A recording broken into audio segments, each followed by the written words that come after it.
a minute. No, so Josiah, look, the Pharaoh Necho was going up against the king of Syria, and Josiah gonna help the king of Assyria, and the king Necho, which the Egyptians killed him. We're going to see what happened, though. We're going to go over the Chronicles and read it and show you exactly what happened, because Chronicles give you a little more. But now, keep reading, read a little more of this. Verse 30. And his servants carried him in a chariot dead from Megiddo. And I could have showed you that country of Megiddo, that city of Megiddo. I could have showed you where that battle took place, because it has been excavated. We go ahead, though. And brought him to Jerusalem, and buried him in his own sepulchre. Go ahead. And the people of the land took Jehoahaz, the son of Josiah, and anointed him and made him king in his father's stead. So now Jehoahaz, he was next in line for the kingship, because Josiah went against the king of Egypt, Necho, the Pharaoh, and Pharaoh killed him. Now he come Jehoahaz. His son was 23 years old when he began to reign. Go ahead and read. 31. Jehoahaz was 23 years old when he began to reign. And he reigned 3 months in Jerusalem. And his mother's name was Hamutal, the daughter of Jeremiah of Libnah. And he did that which was evil in the sight of the Lord, according to all that his fathers had done. Keep reading. And Pharaoh Necho put him in bands. Now Pharaoh Necho put him in bands. In other words, he arrested him. This is a king now. An Egyptian king or Egyptian Pharaoh arrested an Israelite king. Go ahead and read. And Pharaoh Necho put him in bands at Riblah in the land of Hamath, that he might not reign in Jerusalem.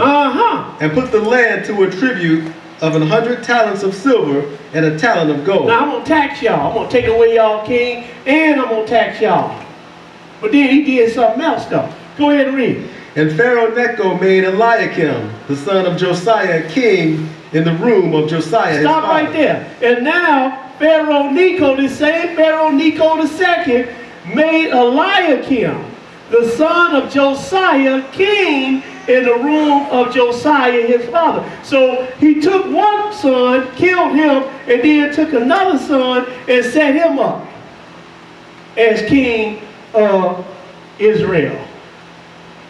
Pharaoh Necho II. Now we're going to show you a picture of Pharaoh Necho II. It says a small kneeling bronze statue, likely Necho II, now resided in Brooklyn, in the Brooklyn Museum. This is Pharaoh Necho II. He reigned from 610 to 595 BC in the 26th dynasty. Pharaoh Necho. Here in the Bible, though. Now I'm going to show you how Pharaoh Necho felt about the God of Israel in a minute.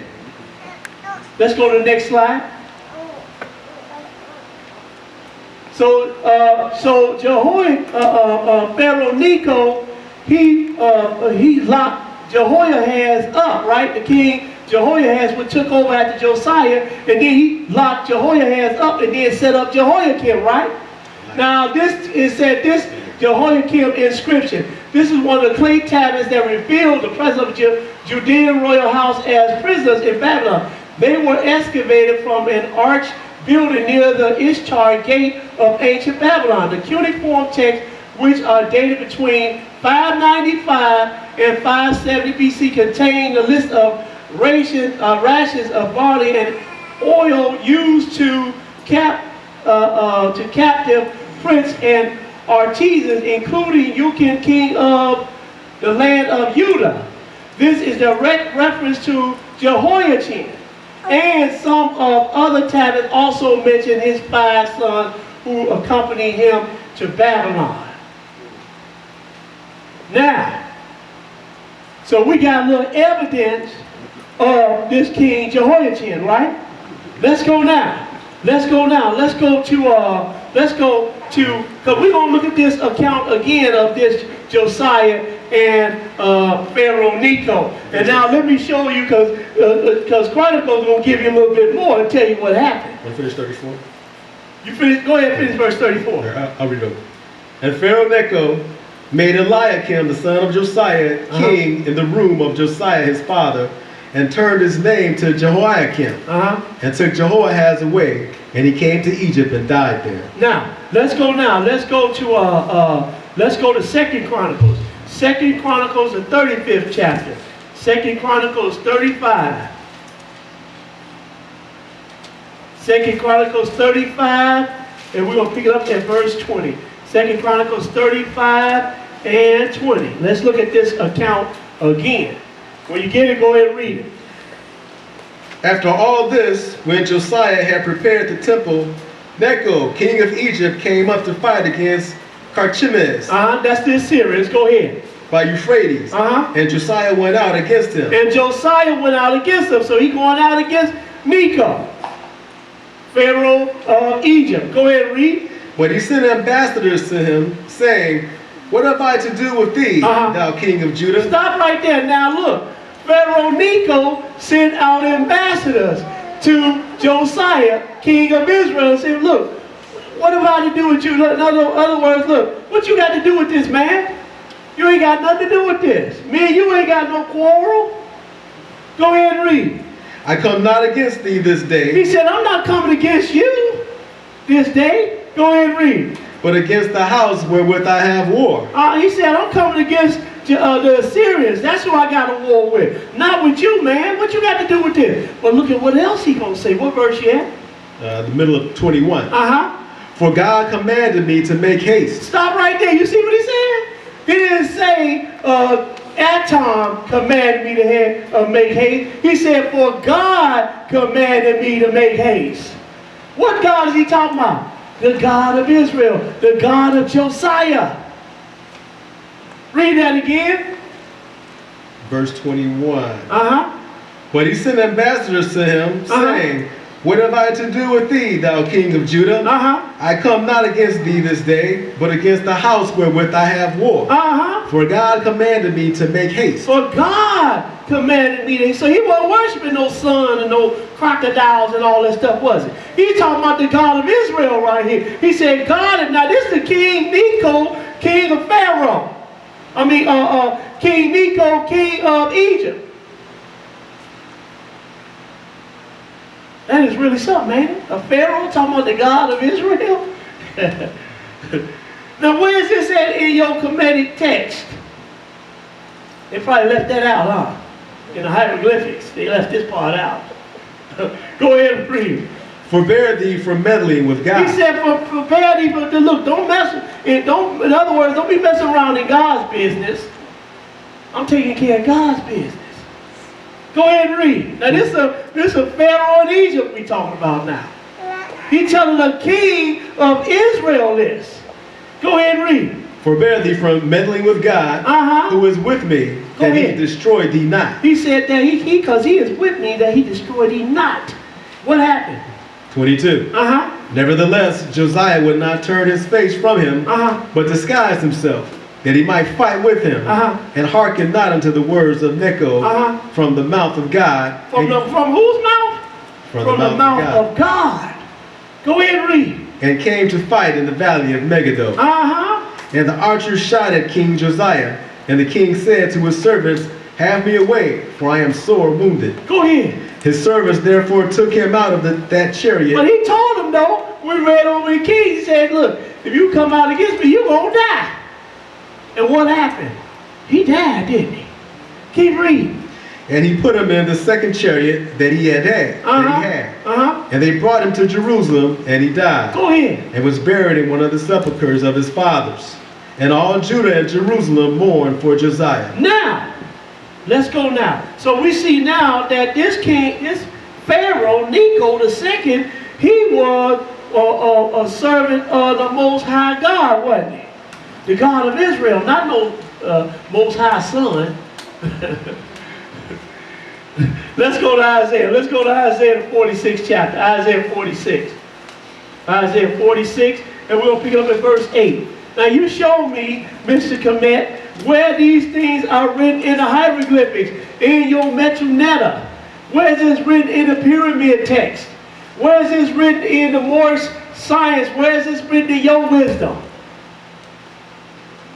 We know it's not written in the Quran, so we ain't got to bring that up really. Isaiah, because that didn't come along till the 7th century AD.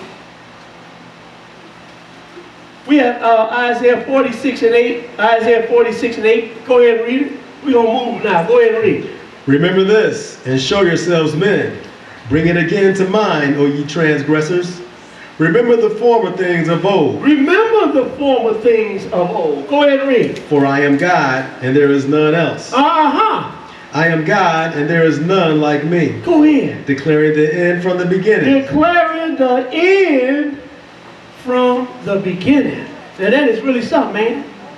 I mean, we talking prophecy. If you declare the end from the beginning, that's prophecy then, ain't it? Go ahead and read. And from ancient times the things that are not yet done. He said, I'm declaring from ancient. Now, which one of your gods did this? You understand? Which one of your Kemetic gods did this? Where is this at in the pyramid text? What verse you at? Middle of 10. Saying, my counsel shall stand, and I will do all my pleasure. He said, my counsel going to stand. I'm going to do all my pleasure. And he's been doing all his pleasure too, hasn't he? And we're going to show you. We're going to show you today. Let's go now. Let's go to Deuteronomy 28 chapter. Deuteronomy 28. Deuteronomy 28. And we're going to pick it up at verse 1. Deuteronomy 28 and 1.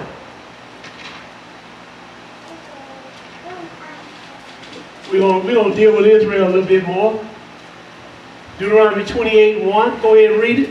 And it shall come to pass, if thou shalt hearken diligently unto the voice of the Lord thy God, to observe and to do all his commandments which I command thee this day, that the Lord thy God will set thee on high above all nations of the earth. And all these blessings shall come on thee. Now I can't, it's hard to imagine you being over everybody, isn't it?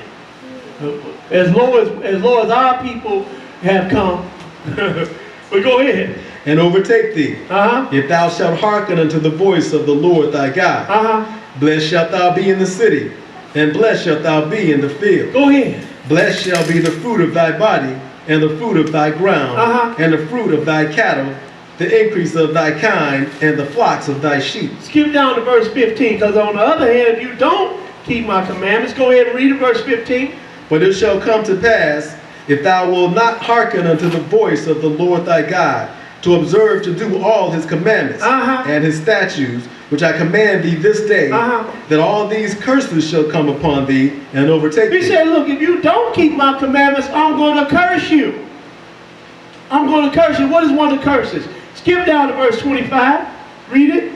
The Lord shall cause thee to be smitten before thine enemies. Thou shalt go out one way against them, and flee 7 ways before them, and shall be removed unto all the kingdoms of the earth. Now, where is this at in your ancient pagan text? Where is this at that the Lord said he's going to curse the children of Israel, and then he's going to remove them? One of the curses is going to be that he's going to remove them into all the kingdoms of the earth. Where is this at? Now, mainly you Moors, Americans, and you Egyptology people and Kemetic people, y'all need to start listening. If you ain't learned nothing else that we done said or that I done said, you need to listen to this. So this is why we're in the condition that we're. I don't have no problem with them teaching science. I don't have no problem with them want to uplift the community. I don't have no problem. But don't come and say that the Bible is plagiarized from Kemetic text. The Bible is a mythology, is, it ain't no good and all this stuff. Because I'm going to show you what you believe and what you teaching. That's ancient history. And today it don't mean nothing. It don't mean nothing. You might get some municipals municipal medicines and stuff like that you might can go and read some of the pyramid texts, and that way, for some type of health reason, it might work out that way. But what is it going to do for your salvation? Nothing. What does it tell you about prophecy? Nothing. Don't tell you nothing about prophecy. Don't tell you how we got here, why we got here, and who put us here. Don't tell you none of that, do it. But the Bible does. Let's read it. He said, you're going to be removed into all the kingdoms of the earth. Read that verse 25 again. 25. The Lord shall cause thee to be smitten before thine enemies. Thou shalt go out one way against them, and flee 7 ways before them, and shall be removed into all the kingdoms of the earth. And shall be removed into all the kingdoms of the earth. Now, before we get the children of Israel removed into all the kingdoms of the earth, we're going to show you, we're going to go to Jeremiah the 50th chapter, because we know that the Egyptians had them in slavery, right? Now we're going to see who else had them in slavery. So we're going to Jeremiah the 50th chapter. Jeremiah 50. Jeremiah 50, and we're going to pick it up at verse 17. Jeremiah 50 and verse 17. Because what is going on with us as a people, it is written all here in the Bible, past, present, and future. It's written right here in the Bible. No other book can do this. Isaiah 50 and 17. Isaiah 50 and 17. Go ahead and read it. Israel is a scattered sheep. The lions have driven him away. Go ahead. First, the king of Assyria have devoured him. First, the king of Assyria have devoured him. The Assyrians, the Egyptians took the children of Israel into slavery. Then the Assyrians came and took the children of Israel in slavery. Go ahead and read. And last is Nebuchadrezzar, king of Babylon, have broken his bones. And then Nebuchadnezzar came along and took them into slavery. We'll get that slide ready. And not only that, Nebuchadnezzar took the children of Israel into slavery several times. Now, this here is a picture of some Israelites in the Assyrian and Babylonian captivity. Now, this is a close-up of the Hebrew musicians right here. But look at these. Can you zoom all the way in on that? Yep. Look at these right here. This is Assyrian captivity right here. And these are the Israelites being led away captive by the Assyrians. This right here is the Babylonian captivity, where you see these musicians. This is the musicians right here, and this is a close-up of the faces of the musicians right here. Braids in their hairs and beards, just like the Lord told the children of Israel to wear long hair and beards. And this is the Assyrian captivity, and this is the Babylonian captivity. This right here is around, did I write my dates down? Around 534, around that time, 500 something BC. All right, so now we got the Assyrian captivity and we got the Babylonian captivity. And these right here are brothers, and these right here are not no Africans, these are Israelites. All right, these are Israelites. Now, let me show you what the Lord had the prophet to write. Let's go to Psalm 137 about the Babylonian captivity. He had the prophet to write something right here. Let's go to Psalm 137. Psalm 137. And I'm waiting on the brother who's going to present their evidence to me. I'm waiting for the persecution. Or the prosecution I'm waiting on. We're in Psalm 137. Look what the brothers were saying when they were in the Babylonian captivity. So we saw that those was musicians right there, didn't we? Psalm 137 and 1. Go ahead and read it. By the rivers of Babylon, there we sat down. Go ahead. Yea, we wept when we remembered Zion. Yea, they said by the rivers of Babylon we sat down and we wept when we remember Zion? Go ahead and read. We hanged our harps upon the willows in the midst thereof. He said we hung our harps upon the willows in the midst. What are harps? These are stringed instruments, right? Just like we see the picture with them stringed instruments that they had in the Babylonian captivity. What did they say? Go ahead. Verse 3. Uh-huh. For there they that carried us away captive required of us a song. And you know, they want a song from the captives. Just like during slavery time, you know, you see Fiddler on Roots. They always wanted Fiddler to play that song, some songs for them on that fiddle, didn't they? Ain't nothing changed. They said, there our captors required of us a song. Because they were musicians, and we saw the musicians right there in Babylon, didn't we? With their instruments. Go ahead and read some more. And they that wasted us required of us mirth, saying, sing us one of those songs of Zion. You see that? They say, sing us one of those songs from Zion. Because they had the musicians right here in Babylon. Sing us one of them songs from Zion.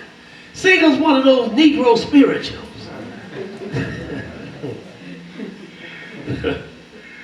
Go ahead and read. Verse 4. How shall we sing the Lord's song in a strange land? If I forget thee, O Jerusalem, let my right hand forget her cunning. See, we haven't, even now today, we still haven't forgot Jerusalem, have we? We ain't fit to go over there and talk about this our country right now. We ain't getting ready to do that, just like you got these Kemetic brothers that's teaching, talking about that's Egypt is their country. You go over there and talk about this our country and see what's going to happen to you. We know when we're supposed to go back to Israel, don't we? Yeah. You go over to Egypt right now and see what's going to happen to you. We know when we're supposed to go back to Israel. I hope I'm around and alive to see it. Yeah. I hope we all are alive to see it. And don't look like it's too far hence neither, do it. Skip down to verse 7. Skip down to verse 7 and read that. Go ahead. Remember, O Lord, the children of Edom in the day of Jerusalem. Now, you know, I know why, you probably wonder why you talking about Edom. Because we read about Edom in the first part, didn't we? Go ahead and read. He said, remember Edom, O Lord. Go ahead. Who said, raise it, raise it, even to the foundation thereof. We're going to show you what he said it too. Raise it to the foundation. He's talking about Jerusalem. Raise it. Go ahead and read. O daughter of Babylon, who art to be destroyed, happy shall ye be that rewardeth thee as thou hast served us. Happy shall ye be that taketh and dasheth thy little ones against the stones. And we could have showed you how, you know, the Russians going to come in and the Medes going to come in and dash the little children against the stones. We could have showed you that too. But let's move on, because we don't want to get too deep in it. We might get shut down. Let's go to Jeremiah, the 2nd chapter. Because remember, the Egyptians had the Israelites enslaved. The Assyrians had the Israelites enslaved. The Babylonians had the Israelites enslaved. We could have showed you where the Romans had the Israelites as slaves. So Jeremiah right here asks the question. We're at Jeremiah 14, and we're going to pick it up at Jeremiah 2 and 14. Jeremiah 2 and 14. When you get it, go ahead and read it. Is Israel a servant? Is he a homeborn slave? Is he a servant? Is he a homeborn slave? Go ahead. Why is he spoiled? Now look, who were slaves in this country, on this continent? We were, weren't we? We were the slaves on this. Who were the slaves on the Asian continent? Our people were. Who were the slaves even on the African continent? We were, weren't we? But we can't get too deep with that, but we would like for you to go ahead and purchase a DVD called Black History in the Summer, From the Captive of the Black Man to the Second Exodus. And it's going to tell you all about the captivity that we have went through over the ages that was given to us by God. And what's going to happen after this captivity.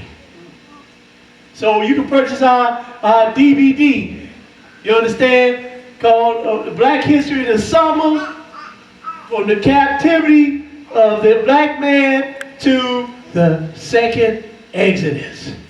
We want you to, so you can call here and get that DVD. Thought I'd put that plug in real quick. Y'all don't mind, do you? Jeremiah 2 and 14, let's read that. Read it again. 14. Is Israel a servant? Is he a homeborn slave? Is he a homeborn slave? Our people have been in slavery throughout the centuries. And who done it to us?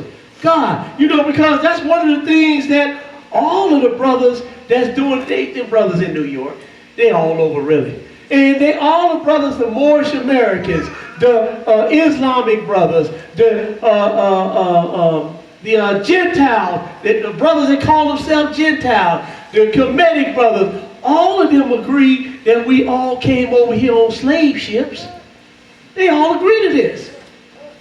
But we here in Israel's Church of the Living God, we can show you why, what, where, when, who done it to us, what's going to happen to us. And we can read it right to you out of the Bible.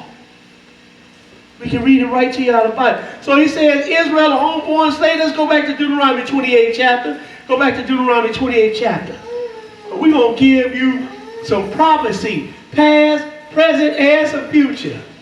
And show you that the Lord had fulfilled this prophecy too. Deuteronomy 28, Deuteronomy 28, 64, Deuteronomy 28 and 64. When you get it, go ahead and read it. And the Lord shall scatter thee among all people, from the one end of the earth even unto the other. Now, who was scattered from one end of the earth to the other? We were. Just go look up your history, Mr. Kemetic, and you'll see that not only did we come over here on the American continent, but we were slaves on the African continent, the Asian continent, and the European continent. Go ahead and read though. And there thou shalt serve other gods, which neither thou nor thy fathers have known, even wood and stone. And look, they serving other gods, aren't they? The Kemetic, which is Egypt's gods. Moorish Americans, I don't know what God they talking about. Islam serving their God. Roman Christianity serving their God. Just like the Bible says. We know this Bible is true, don't we? Go ahead and read. 65. And among these nations shalt thou find no ease, neither shall the sole of thy foot have rest. But the Lord shall give thee there a trembling heart, and failing of eyes, and sorrow of mind.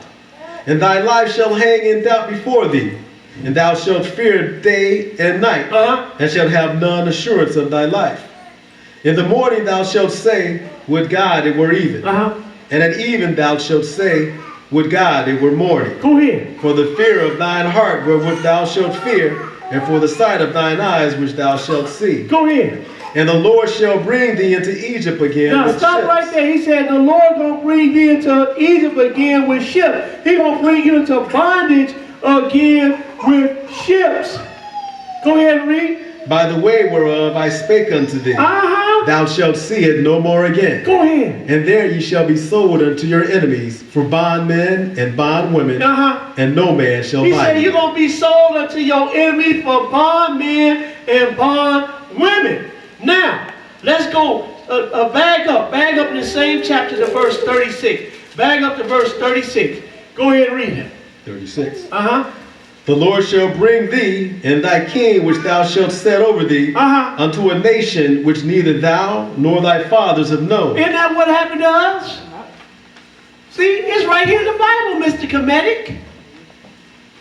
Mr. Moorish, Black Moorish American, Mr. Black Islam, is written right here in the Bible. Go ahead and read. And there shalt thou serve other gods, wood and stone. Go ahead. And thou shalt become an astonishment, a proverb and a byword among all nations whither the Lord shall lead thee. Thou shalt carry much seed out into the field, and shalt gather but little in, for the locust shall consume it. Thou shalt plant vineyards. Skip down to verse 48. Verse 48, go ahead. Therefore shalt thou serve thine enemies, which the Lord shall send against thee, in hunger and in thirst, and in nakedness, and in want of all things.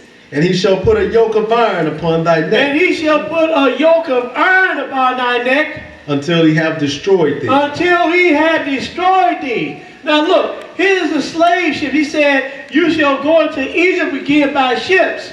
And there you should be sold unto your enemies for bondmen and bondwomen, right? Then he said he's going to put a yoke of iron about your neck until you be destroyed. This guy here got a tree trunk around his neck. But look, it's written right in the Bible, and now here we can see it right here in history. Just like the Bible said. Now, is this in the pyramid text? Is this in your ancient pagan text, Sumerian text, Akkadian text? Where is this written at? If you can show this to me, man, I'm going to sit down and have a dialogue with you, man. But if you can't show me this, then you might as well kick rocks. Because we know that this has happened to us, don't we? We know that the ancient Israelites were black people, don't we? All right. So now, let's go now. We're going to move on. We're going to move on. Let's go to Leviticus, the 26th chapter. Leviticus 26. Now, we can prove what we said according to the Bible. We could, and if you get that DVD, that Black History DVD, you're going to see some DNA. You're going to see some more pictures, some more history. You're going to see some slave ports. You're going to see all of that. That's why it's important for you to get that DVD, so that you can learn your true history. And you ain't no Egyptian. You ain't no Islam. You ain't no African. You an Israelite. Let's get it right, y'all. Ain't that what the song say? Should be playing that song, shouldn't it? Let's go to Leviticus 26. Leviticus 26. And we're going to pick up in verse 14. Everybody with me? Leviticus 26 and 14. Leviticus 26 and 14. Let's cut out all this foolishness. Everybody looking at our people like we crazy. Because some of the brothers have gone crazy. Even got the brother. Look, just because I'm dressed in a dashiki, that don't make me no African, do it. And just because you got the brothers dressed in the Israelite costume, you got the Gentile Hispanic brother dressed in the Israelite costume, that don't make him no flesh and blood Israelite, do it. He might be an Israelite spiritually. I ain't got no problem. Anybody be an Israelite spiritually. You too, Mr. Kemet. You too, Mr. Moorish American. But you can't turn no Gentile into no flesh and blood Israelite. Gonna dress him up in a costume and say he is Israelite. No, he might be spiritual, but he ain't no physical Israelite. We got that for you too. Go check out some of our videos on Black History. You'll see it.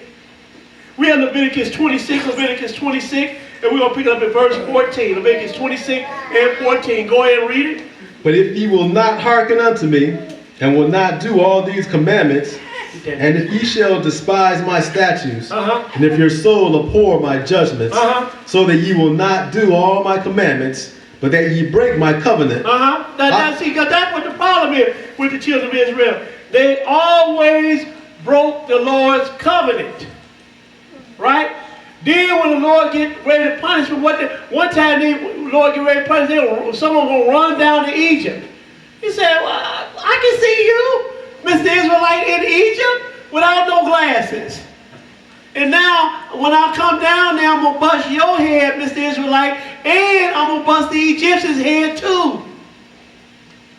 Because you know, Israel always want to follow after Egypt, don't they? Even in this day, don't they? Still trying to follow Egypt. Go ahead and read. 16. I also will do this unto you. He said, I also will do this unto you. I will even appoint over you terror, consumption, and the burning ague that shall consume the eyes, and cause sorrow of heart. And ye shall sow your seed in vain, for your enemy shall eat it. Go ahead. And I will set my face against you, and ye shall be slain before your enemies. He said, I'm going to set my face against you, and you're going to be slain before your enemies. Now look at these brothers right here, slain. And most of it, a young lady too. Look at these young brothers being slain, and still just this morning I saw on the news, CNN, a 13-year-old boy shot by the police, I think like 7 times. 13-year-old boy shot by the police. Say he had a gun, a BB gun that looked like a gun. Okay, what about those brothers that were in the cars, those teenagers in the car in Florida, and the Gentiles just went because they had their music turned up and he just started shooting them? What about this young brother right here, Trayvon Martin, walking from the store with his Skittles and his tea and a juice in his hand, walking down the street and get shot and killed for nothing? Guy tried to jump him, called himself police in the neighborhood. The young brother wasn't doing nothing but walking through the neighborhood and got shot. What about him? And there's countless other brothers and sisters. Look at what happened during slavery. How our brothers and sisters were hanged. You understand? And murdered. He said, look, read that verse 17 again. 17. Uh-huh. I will set my face against you. Go ahead. And you shall be slain before your enemies. You're going to be slain before your enemy. Go ahead and read. They that hate you shall reign over you. Uh-huh. And ye shall flee when none pursueth you. You know how you flee when none pursuing you? Police car coming, you looking behind you, boy. Say, Israel, you're going to be so scared a leaf going to chase you. Let's go now. Let's go now. Let's go to Isaiah the 19th chapter. Isaiah 19. When you get that black history lesson, you will indeed learn much more than this about your black history. And it ain't written in no Kemetic text. You ain't going to learn this in no Kemetic text. You ain't going to learn this in no Sumerian text or no Akkadian text or no Islamic text. You're not going to learn this. Only in the Bible are you going to learn this. Now, so after all that, what the Lord said something was going to happen to the Egyptian. Because you know, I'll tell you like this, ain't nobody going to get away with the atrocities that they have done to the children of Israel, and that's written in the Bible too. Nobody going to get away with the atrocities that they have done to. We understand that the Lord done this to our people, and he done this to our forefathers and to us. But the captor, the one that had us in captivity, he furthered the affliction. He overkilled. And for that, the Lord is going to repay them. Let's go to Isaiah the 19th chapter, Isaiah 19. But you will learn that when you get that, when you buy that DVD, you'll learn that. Isaiah 19 and 4. Isaiah 19 and 4. Go ahead and read it. And the Egyptians will I give over into the hand of a cruel Lord. Stop right there. He said the Egyptians I'm going to give over, because you're going to get your punishment too, Mr. Egyptians. I ain't talking about the Israelites that think the Egyptians.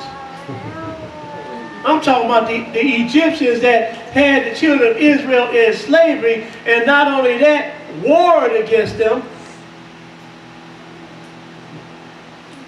He said, I'm going to put a cruel Lord over you, Mr. Egyptian. Go ahead and read. And a fierce king shall rule over them. And a fierce king is going to rule over them. Now, God of Israel, he don't play that. Now, so far, we read some prophecy. We see the prophecy that the Lord said is true, didn't we? Amen. What about this Egyptian right here? Go ahead and read. Saith the Lord of hosts. Uh-huh. And the water shall fail from the sea. Uh-huh. And the river shall be wasted and dried up. Uh-huh. And they shall turn the rivers far away. And the brooks of defense shall be emptied and dried up. The reeds and flags shall wither. Now look, he said, I'm going to put a cruel Lord over you, Mr. Egypt. Then I'm going to dry up the water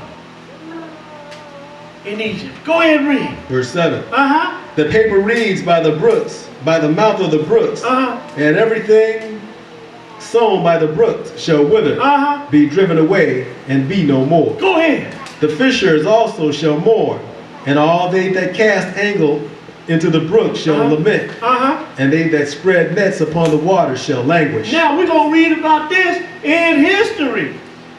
We're going to read about this in history. So now, we want those that want to challenge us, the prosecutors, come on with it. Well, I ain't going to call too many people, but I'll just say Sonetta TV. They're the ones who really got this thing really going. So this is the last 2 million years. And we're going to read a little bit about Egypt. 1, 2, 3, right? Yep. Go ahead. Last 2 million years, page 381. Since the 7th century, Egypt has been an Arab country. Oh, since the 7th century, Egypt has become an Arab country. Since the 7th century AD, it has become an Arab country. Because the Lord said, I'm going to put a cruel Lord over the Egyptians, didn't he? Then he talked about drying up the water too, didn't he? Go ahead and read. A main center of Islamic life and religion. Islamic rule, 639 to 1798.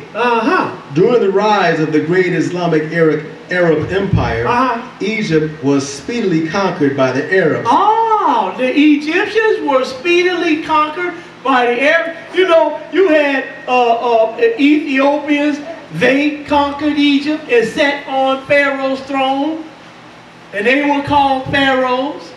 You had some Assyrians sat on Egypt's throne and called themselves Egyptians. You had some Hittites conquered Egypt, sat on Egypt's throne and called themselves Egyptians. Now tell me this, Mr. Kemet, which one are you? Which one are you? Are you a Hittite? Are you a Cushite? Are you an Amorite? Which one are you? You say you're an Egyptian? Show me your records. We're showing you our records, and we can go deep with this. You get that video, and we're gonna show you. But what verse you at? I'm sorry. Go ahead. Egypt was speedily conquered by the Arabs between AD 639 and 642. Go ahead. For thousands of years, the life of Egypt was dependent on the Nile. Now wait a minute, because remember he said they're going to dry up the water, didn't he? He said for thousands of years, the Egyptians were dependent on the Nile River. Go ahead and read. Until recently, its annual flood deposited fertile silt along the banks. Until recently, this annual flood deposited what? Silt. Until recently.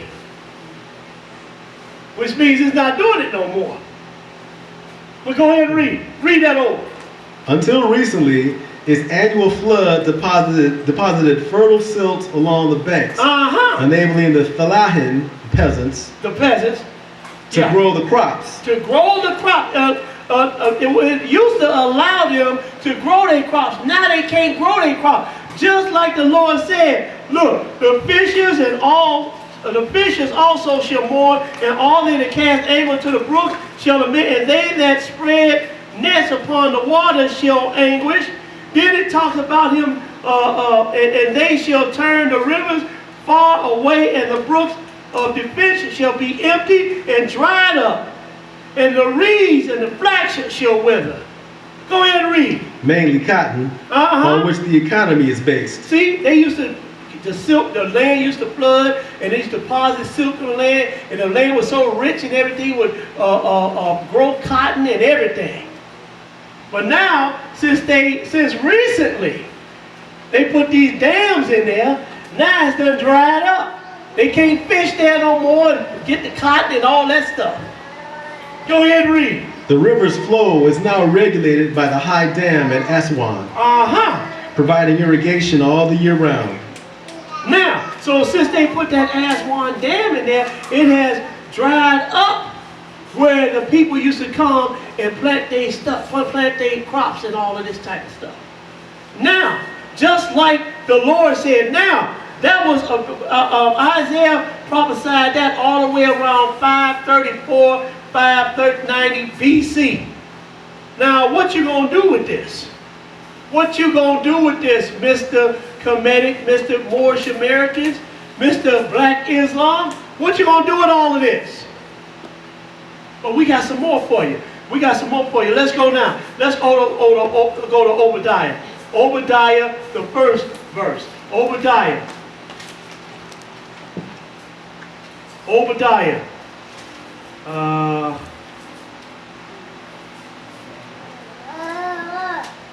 give you a chance to find it between Amos and Jonah. You got Obadiah. We're going to read that first verse. Go ahead and read it. The vision of Obadiah. Thus saith the Lord God concerning Edom. We have heard a rumor from the Lord, and an ambassador is sent among the heathen. Arise ye, and let us rise up against her in battle. Skip down to verse 8. Go ahead. Shall I not in that day, saith the Lord, even destroy the wise men out of Edom, and understanding out of the mount of Esau? Go ahead. And thy mighty men, now O T-man, Esau, that's Edom. Go ahead and read. and thy mighty men, O T-man, shall be dismayed, to the end that every one of the mount of Esau may be cut off by slaughter. For thy violence against thy brother Jacob, shame shall cover thee, and thou shalt be cut off forever. But remember, we read earlier, it said in Jeremiah, it said, remember Edom, O Lord. Because Edom was like raising it even to the foundation, talking about Jerusalem. Raise it, even in other words, tear it up. And then they said, remember Edom, O Lord. But now look at what Edom said. Look what the Lord has, the prophet write about Edom. Go ahead and read. Verse 11. In the day that thou stoodest on the other side. Now he talking about Edom. He said, for thy violence against thy brother Jacob, shame shall cover thee. Thou shalt be cut off forever. In the day that thou stoodest on the other side. In the day that the strangers carried away captive his forces. And foreigners entered into his gates. Go ahead. And cast lots upon Jerusalem. Even thou wast as one of them. Now we read that in part 1, didn't we? How Jerusalem in 70 AD was destroyed by the Romans. Go ahead and read. But thou shouldest not have looked on the day of thy brother in the day that he became a stranger. Neither shouldest thou have rejoiced over the children of Judah in the day of their destruction. Neither shouldest thou have spoken proudly in the day of distress. Thou shouldest not have entered into the gate of my people in the day of their calamity. Yea, thou shouldest not have looked on their affliction in the day of their calamity, nor have laid hands on their substance in the day of their calamity. Go ahead. Neither shouldest thou have stood in the crossway to cut off those of his that did escape. Neither shouldest thou have delivered up those of his that did remain in the day of distress. For the day of the Lord is near upon all the heathen, and thou hast done it, and thou hast done, it shall be done. As thou hast done, it shall be done unto thee. Thy reward shall return upon thine own head. Skip down to verse 17. Go ahead. But upon Mount Zion shall be deliverance. Now, hold on now. Now, he's talking about in the future now. He said, look, upon Mount Zion is going to be deliverance. Where's Mount Zion? That's Jerusalem, ain't it? Go ahead and read. And there shall be holiness. And the house of Jacob shall possess their possessions. Now, is the house of Jacob there? Is Jerusalem holiness now? It ain't holiness now. He said the house of Jacob is going to possess their possession. And look what else is going to happen. Verse 21. Go ahead and read it. And Savior shall come up on Mount Zion to judge the mount of Esau. Ooh, go ahead. And the kingdom shall be the Lord. Now look, he said, and saviors shall come up on Mount Zion to judge who? The mount of Esau. That's Edom, ain't it? And the kingdom shall be the Lord. This entire prophecy, ain't it?